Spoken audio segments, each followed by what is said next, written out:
Good morning, dear brothers and sisters. Today we will see the book of Deuteronomy chapters 15 and 16. Deuteronomy chapter 15, the year of canceling debts. In this chapter, Moses shares God's commandments regarding the year of canceling debts.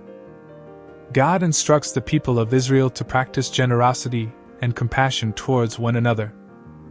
Every seventh year, known as the year of release, all debts owed by fellow Israelites are to be forgiven. If someone borrows money or goods from their neighbor, they must not demand repayment when the year of release arrives. This act of canceling debts fosters unity and prevents the poor from being burdened by excessive loans. However, God encourages the people to lend willingly to those in need, without hesitation or reluctance.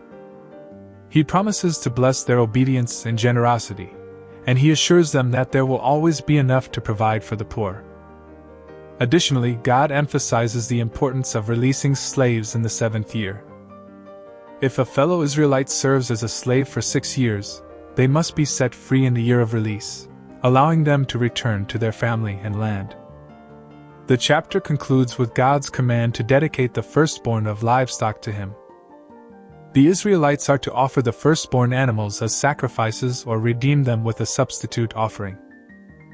Through the year of canceling debts and the dedication of firstborn animals, God emphasizes the values of compassion, generosity, and obedience.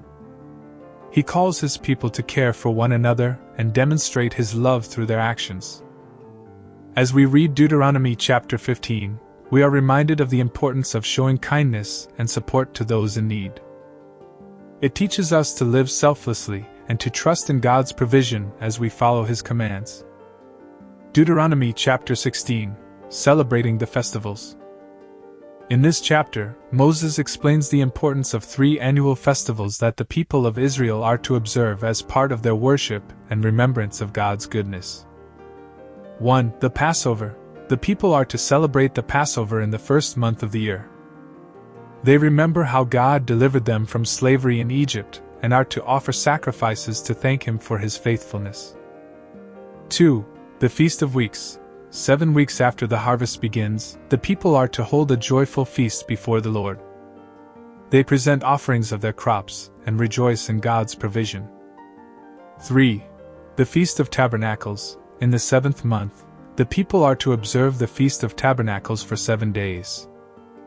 During this time, they live in temporary shelters to remember how God led them through the wilderness and provided for them. Each of these festivals is a reminder of God's love, protection, and provision for his people. They serve as times of celebration and gratitude, bringing the community together in worship and thanksgiving. In addition to the festivals, God instructs the people to appoint judges and officials in their towns to administer justice fairly. They must not show favoritism or accept bribes, ensuring a just society.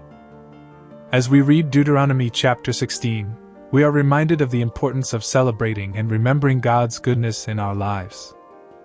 These festivals are not just ancient traditions but meaningful opportunities to worship and honor the Lord for his faithfulness throughout generations.